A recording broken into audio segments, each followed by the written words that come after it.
आज की कहानी सन 1920 से सन 1930 तक के दौर के बीच की है, जब सारे हिंदुस्तान में अंग्रेजी हुकूमत के खिलाफ 40 करोड़ हिंदुस्तानियों के तहलके की लहर छाई हुई थी। यूं तो अंग्रेजों ने हमसे हमेशा छीना ही है, चाहे वो ईस्ट इंडिया कंपनी की आड़ में हिंदुस्तान में मसालों के व्यापार के बहाने हमारी पूरी सरजमीन पर कब्जा करने की बात हो, या हमारे किसान भाइयों से दुगना लगान वसूल करने की, या फिर हम पर ब्रिटिश सरकार के द्वारा किए गए अत्याचारों की बात हो। आज तक उनके जुल्मों को हम भूले नहीं हैं। उनके द्वारा हमारे देश में जानवरों के खिलाफ किए गए जुल्मों को हम कैसे भूल सकते हैं। भारत में आज से 120 साल पहले लगभग 1 लाख बाघ पाए जाते थे। ट्रॉफी हंटिंग यानी अपने शौक के लिए जानवरों का शिकार करना सबसे पहले अंग्रेज़ों ने हमारे देश में शुरू किया था। 1947 का समय जब हिंदुस्तान आज़ाद हुआ और अंग्रेज़ वापस इंग्लैंड को गए, तो जाते जाते हमें एक ऐसा घाव देके गए जो आज तक पूरी तरह से भर नहीं पाया है। हिंदुस्तान में बाघों का सर्वनाश। जी हाँ, आज की कहानी उस बाघ के नाम जो अपने आक्रामक शरीर और बल के लिए पूरे यूनाइटेड प्रोविंसेस में उस समय जाना जाता था, जो कोई आदमखोर नहीं था। जिम कॉर्बेट ने इसका शिकार कुल 4 दिन में किया था। इस टाइगर की मौत से एक नए इंसान का जन्म हुआ था, जिसके बारे में हम आगे बात करेंगे। एक रोज सुबह सर्दी के मौसम में जहां सूरज की किरणें कोहरे को चीरते हुए कॉर्बेट साहब के ऊपर गिर रही थी और सुनहरे लाल गंगल फाउल पक्षियों की सुबह चहचहाने की आवाज़ जो कि सूखी पत्तियों पर एक दूसरे के साथ खेल रहे थे ने उनकी उस सुबह को कुछ ज़्यादा खास बना दिया था। अपनी पाइप पीते हुए कॉर्बेट काफ़ी देर तक इस नज़ारे को देखते रहे कि तभी अचानक से उनके दाईं तरफ खड़े चीतल ने उनकी तरफ देखते हुए एक अलार्म कॉल दी। पलक झपकते ही सामने की झाड़ियों में से कॉर्बेट के सामने उनकी जिंदगी का सबसे बड़ा बाघ जंगल से बाहर निकला, जिसे लोगों ने बैचलर ऑफ पावलगढ़ का नाम दिया था। सुबह की रोशनी में उसका शरीर एकदम चटक मटक रहा था। दाएं बाएं देखते हुए वो उनके सामने से निकला और आगे थोड़ी दूरी पे एक नहर पे जाके उसने अपनी प्यास बुझाई और फिर जंगल में अंदर चला गया। ऐसा कोई भी जानवर नहीं होगा जिसने उसके बाहर निकलने पे आवाज़ ना की हो। टाइगर उस दिन कॉर्बेट साहब से थोड़ी दूरी पे था। जिस जगह को उसने अपने रहने के लिए चुना था वो लगभग उनके घर से 6 मील की दूरी पे थी। 1 मील लंबी नहर जिसके दोनों तरफ ऊंची पहाड़ियाँ थी, वो वहाँ रहता था। नदी जहाँ ख़त्म होती वहाँ एक झरना हुआ करता था जिसकी ऊंचाई 25 फुट थी। इसी के साथ झरने से गिरते हुए पानी ने नीचे की ज़मीन के हिस्से को 4 फीट गहरा बना दिया था। किसी भी शिकारी को अगर उसका शिकार करना होता तो उसे पैदल ही उसके घर तक जाना पड़ता, क्योंकि रास्ता बहुत संकीर्ण था। उस समय सरकार ने रात को शिकार करने पर पाबंदी लगाई हुई थी, जिसका फ़ायदा इस बाघ को मिला और ये तकरीबन 10 साल तक किसी का निशाना नहीं बना। बहुत से शिकारियों ने भैंस के मांस को चारा बना के इसका शिकार करने की कोशिश की। कहीं सुनी बात है दोस्तों, लोग बताते हैं कि 2 अंग्रेज शिकारी के हाथों 2 अलग अलग मौक़ों पे इस पे गोली चलते चलते रह गई, क्योंकि ये उन 2 शिकारियों के काफ़ी नज़दीक आ गया था। कॉर्बेट साहब ने काफ़ी मौक़ों पे कोशिश की कि वो इसे अपनी बंदूक का निशाना बना सकें। एक दिन वो अपने साथ विंडहम सर को उसी जगह पे लेके जाते हैं जहां वो बाघ रहता था। विंडहम जो कि उस समय के कमिश्नर थे और कॉर्बेट साहब के मुताबिक उनसे ज़्यादा बाघों के बारे में जानकारी उस समय पूरे हिंदुस्तान में कोई नहीं रखता था। विंडहम अपने साथ अपने 2 तजुर्बेदार शिकारियों को लेके गए, जिन्होंने उस बाघ के पंजों का मुआयना किया और उसकी लंबाई का अनुमान लगाया। किसी ने कहा कि वो 10 फीट 5 इंच है, किसी ने कहा कि वो 10 फीट 6 इंच है, पर सब ने एक चीज़ बोली कि आज तक उन्होंने अपनी ज़िंदगी में इससे बड़ा पंजा कभी नहीं देखा है।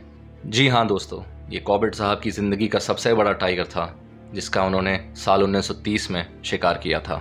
सर्दियों का मौसम लगभग ख़त्म होने को ही था कि एक दिन एक डाकिया जो रोज़ सुबह और शाम को कॉर्बेट के घर के सामने से गुजरता था, उसने बताया कि उसने आज सुबह अपनी ज़िंदगी में बाघ का सबसे बड़ा पंजा देखा, जो उसने आज से पहले अपने 38 साल की सर्विस में कभी नहीं देखा था।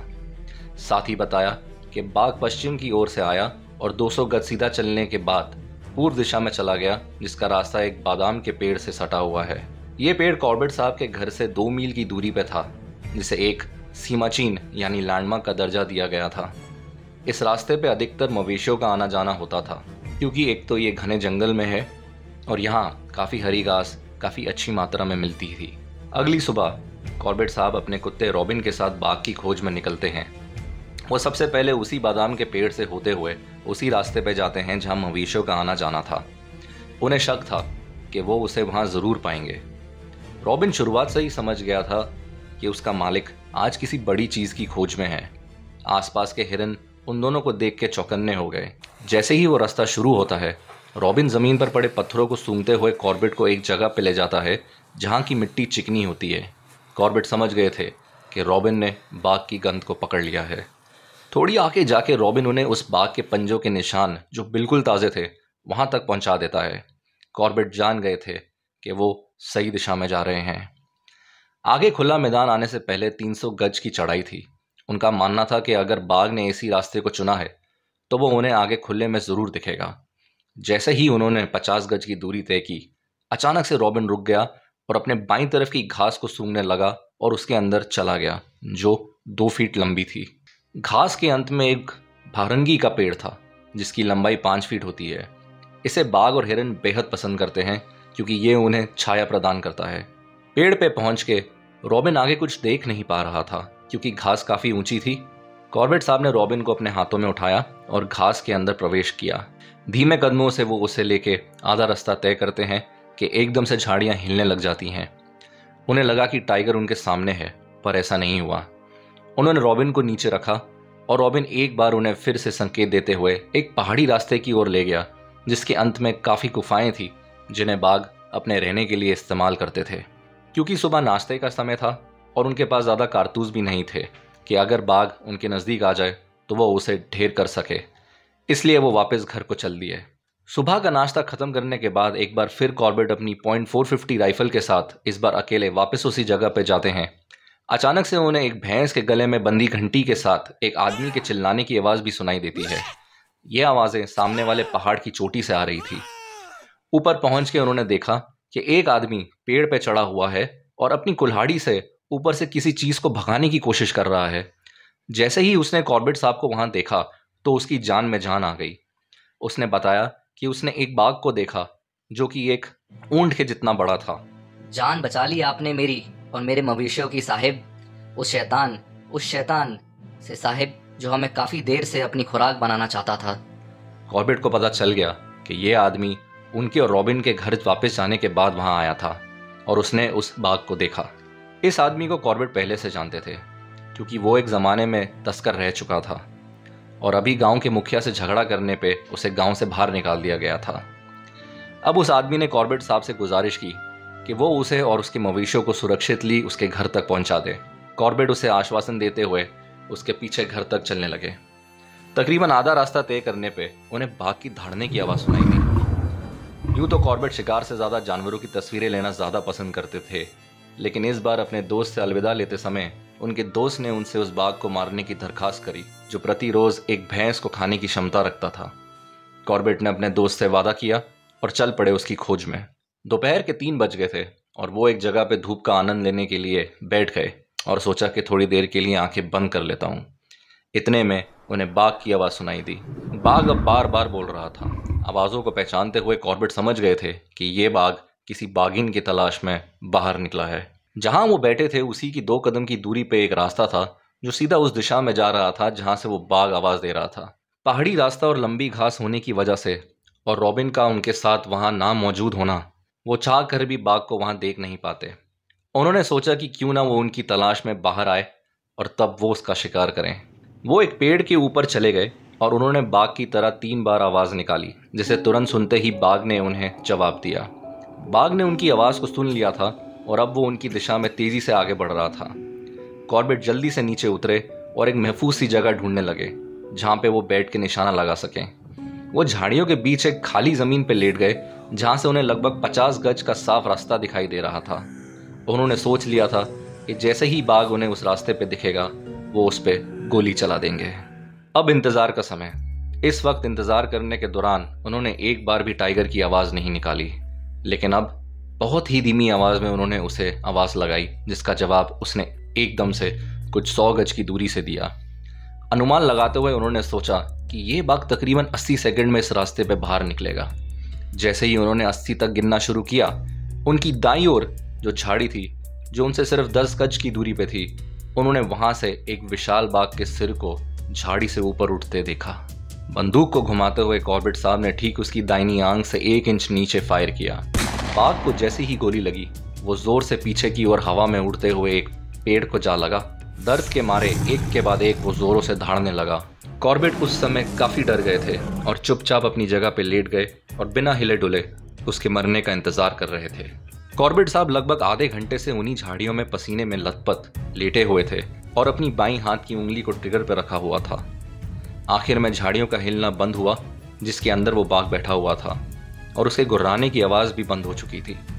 अपने पाँव की मदद से लेटे हुए अपने शरीर को पीछे की ओर घसीटते हुए वो 30 गज पीछे को गए और फिर एक ऊंचे पेड़ पे चढ़ गए और फिर हालातों का मुआयना किया। जंगल एकदम शांत हो चुका था और शाम भी हो गई थी। रात होने से पहले वो वहां से अपने घर को निकल गए। अगली सुबह वो अपने साथ एक आदमी को लेके गए जो पेड़ पर चढ़ना अच्छे से जानता था। जैसे ही वो वहां पहुंचते हैं, कॉर्बेट तुरंत उसे बोलते हैं कि तुम पेड़ पे चढ़ जाओ और इस इलाके को ठीक से देखो कि कहीं तुम्हें बाघ दिखाई दे रहा है। उसने वैसा ही किया जैसा उसे बोला गया था, परंतु ऊपर से उसे बाघ तो नहीं दिखा, पर कुछ झाड़ियां मुड़ी हुई मिली जिसे देख के पता चल रहा था कि बाघ यहीं से गुजरा है। कॉर्बेट ने उसे ऊपर रह के नजर रखने को बोला और वो खुद आहिस्ता आहिस्ता आगे बढ़े। हर जगह उन्होंने खून के निशानों को पाया और 2 जगह उन्होंने काफी ज्यादा मात्रा में खून पाया। साथ ही में उन्हें एक हड्डी का टुकड़ा मिला जो उन्हें लगा कि वो उसी बाघ के सर का है। सारे खून के निशान यही इशारा कर रहे थे कि जब कॉर्बेट ने कल उसे गोली मारी थी तब वो बाघ इस जगह में मौजूद था। वो 10 गज की दूरी पर दुनिया के सबसे भयानक जानवर के सामने थे उस समय, पर साथ ही में उन्होंने ये भी कहा कि उनका वापस जाना ज़रूरी था क्योंकि पूरी दुनिया में एक जख्मी टाइगर से खतरनाक और कुछ भी नहीं होता। कॉर्बेट साहब को ये मालूम नहीं था कि क्या वो टाइगर जिंदा है या मर गया है, क्योंकि सर में गोली लगने से भी बाघ जिंदा रह जाता है। वो वापस उस आदमी के पास चले गए और खुद पेड़ पे चढ़ गए और थोड़ी देर तक इंतज़ार किया। शाम हुई और वो वापस घर को चल दिए। अगले दिन वो वापस आते हैं और देखते हैं कि वो उनका दोस्त जिसकी जान उन्होंने उस बाघ से बचाई थी वो वहाँ अपनी भैंसों के साथ आया हुआ है। दोनों एक दूसरे के साथ कुछ देर एक पत्थर पे बैठते हैं और धूम्रपान करते हैं। उसने बताया कि वो गोलियों की आवाज़ को सुन के वहाँ उनसे मिलने के लिए आया है और साथ ही में उसके मवेशियों ने वो जगह अपने सूंघने की शक्ति से ढूंढ ली है जहाँ टाइगर इस समय है और वो उन्हें वहाँ लेके जाना चाहता था। कॉर्बेट साहब ने कहा कि अगर तुम्हारे किसी भी जानवर को कुछ भी होता है तो उसका मुआवजा मैं तुम्हें दूंगा। उसने उनकी बात मानी और दोनों बाघ की खोज में चल दिए। वो एक जगह पे पहुंचते हैं जहां वो देखते हैं कि सूखी पत्तियां पड़ी हैं जिस पे खून लगा हुआ है। वो समझ गए कि बाघ इसी पर लेटा होगा। वो काफ़ी ज़्यादा अंदर आ गए थे जंगल के और उन्होंने अपने दोस्त से कहा कि अब तुम घर जाओ, मैं कल अकेले वापस आऊँगा बाघ की तलाश में। चौथा दिन। पिछले 3 दिनों से कॉर्बेट जिस रास्ते रोज़ जंगल से अपने घर तक का मुआयना कर रहे थे वहाँ उन्हें आखिर में बाघ के बड़े पंजों के निशान मिले। निशान एक गुफा की ओर जा रहे थे। इम्तिहान की घड़ी आ गई थी। अब खून की पगडंडी उन्हें कहीं भी नहीं मिली। थोड़ी आगे जाके उन्होंने देखा कि रास्ता एक पानी के चश्मे पे जाके खुलता है और उन्हें थोड़ी ही कदम पे एक बाघ के पीछे की टांग दिखाई दी। उसका बाकी का शरीर पेड़ के पीछे था। उन्होंने इस समय गोली इसलिए नहीं चलाई क्योंकि उस इलाके में 2 बाघ रहते थे और वो गलत बाघ को मारना नहीं चाहते थे। इतने में एक सांबर की अलार्म कॉल उन्हें सुनाई देती है जो कि पानी वाले हिस्से से आ रही थी। वो जान गए कि बाघ अपने घावों को ठीक करने के लिए पानी की ओर बढ़ रहा है। 30 गज उसका पीछा करने के बाद वो जमीन पर लेट गए और अपने आप को रेंगते हुए एक जगह पहुंचे जहां उन्हें झाड़ियों के बीच में एक चीज दिखाई दी जिसपे सूरज की किरणें गिर रही थी। अपनी गर्दन को झुकाते हुए एकदम आराम से उन्होंने अपने सर को ऊपर किया और देखा कि द बैचलर ऑफ पावलगढ़ उनके ठीक सामने खड़ा है। कॉर्बेट ने 2 शॉट फायर किए और इस बार वो टाइगर बिना शोर किए अपनी दाहिनी ओर गिरता है और वहीं पे अपनी आखिरी सांस लेता है। कॉर्बेट ने कहा कि जब वो उसके शरीर के सामने खड़े थे तो उन्हें रत्ती भर का भी शक नहीं था कि जिस बाघ का शिकार उन्होंने किया है वो और कोई नहीं बल्कि द बैचलर ऑफ पावलगढ़ ही है। उसके शरीर को उन्होंने ठीक से देखा और पाया कि 4 दिन पहले जो गोली उन्होंने उसे मारी थी वो उसके सर को पार करके बाहर को निकली और एक बहुत बड़ा खड्डा उसके सर में हो गया था।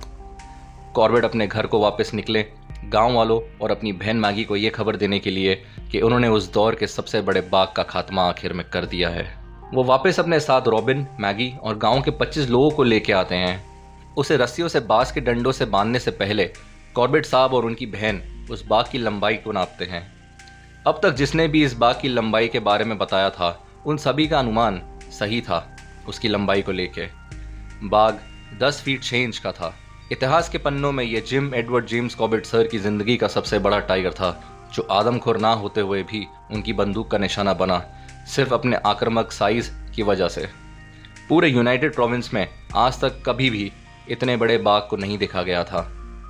घर लौटते हुए उनका मन बेचैन सा था। एक सवाल उन्हें अंदर से खाया जा रहा था कि उन्होंने इसे मार के क्या ठीक किया।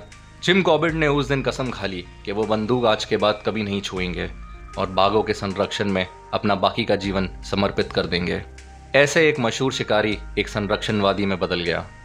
बैचलर ऑफ पावलगढ़ ने पूरी तरह से मरने के बाद भी कॉर्बेट साहब का दिल जीत लिया था और आज हिंदुस्तान के पहले टाइगर रिजर्व का नाम उन्हीं के नाम पर रखा गया है, जिन्होंने बाघों के संरक्षण के प्रति बहुत से महत्वाकांक्षी काम किए, जिसे भारत सरकार और वन्यजीव प्रेमी हमेशा याद रखेंगे। जिम कॉर्बेट और बैचलर ऑफ पावलगढ़ आज भी हमारे दिलों में जिंदा है। मैं बहुत छोटा था जब मैंने ये कहानी पहली बार पढ़ी थी। कभी सोचा नहीं था कि कॉर्बेट साहब जैसे शेर दिल आदमी भी किसी बाघ की मौत पे भावुक होकर अपने हथियार डाल देंगे। इसी के साथ दोस्तों, ये थी कहानी बैचलर ऑफ पावलगढ़ की। उम्मीद करता हूँ आप सभी अब जान गए होंगे कि जिम कॉर्बेट साहब एक शिकारी से संरक्षणवादी कैसे बने। चलता हूँ दोस्तों, जल्दी मिलता हूँ एक और कहानी के साथ। तब तक के लिए अपना और घर वालों का ख्याल रखिएगा। अलविदा दोस्तों।